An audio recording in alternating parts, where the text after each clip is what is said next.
Из российских аптек изымут популярное лекарство от кашля. Из аптек исчезнет французский препарат Эриспал, широко применявшийся при лечении кашля. О его изъятии из обращения сообщил Росздравнадзор. И следом за этим стало известно, еще одна фармкомпания уведомила регулятора, что также отзывает с рынка аналогичное лекарство, продающееся под маркой Пистад. Популярное лекарство в течение многих лет назначали при разных видах кашля, в том числе детям.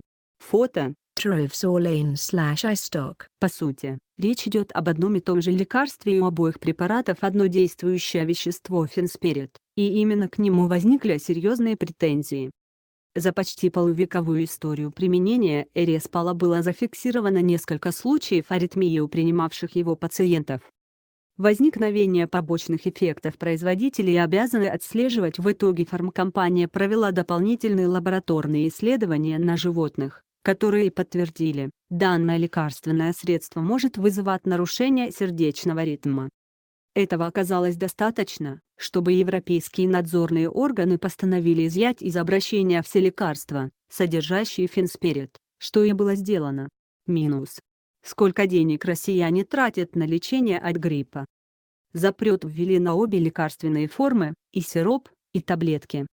Продажа Эриспала была приостановлена не только во Франции, но и других европейских странах, где он продается под маркой Пневморель. Теперь лекарство будет изъято и в России в связи с неблагоприятным соотношением польза-риск при его применении, говорится в письме Росздравнадзора. В нашей стране, кстати, французский препарат очень популярен, его применяют при самых разных видах кашля. Доктора назначают его взрослым в виде таблеток, а детям до 18 лет обычно рекомендуют жидкую форму сладкий сироп. В показаниях к применению указаны практически все заболевания верхних и нижних дыхательных путей, ринофарингит и ларингит, трахеит, бронхит, в том числе и на фоне хронической дыхательной недостаточности, бронхиальная астма.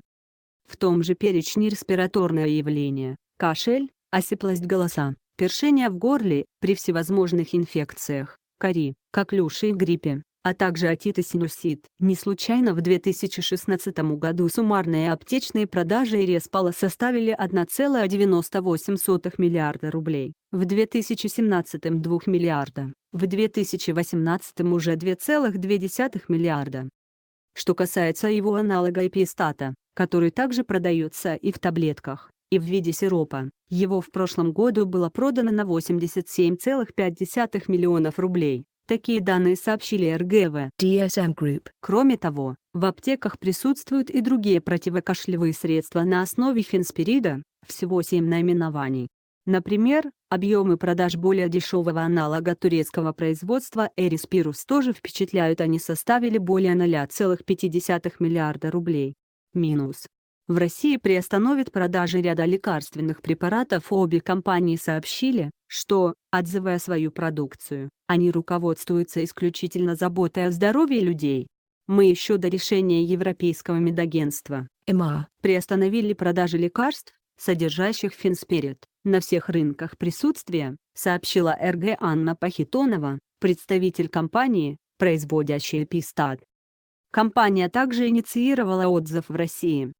В Росздравнадзоре, в свою очередь, комментируют, что в России ни одного случая возникновения аритмии при приеме фенспирида за последние 10 лет не зарегистрировано.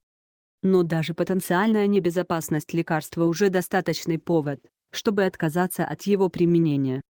Тем более, что противокашлевых лекарств на нашем рынке много, и без помощи пациенты не останутся.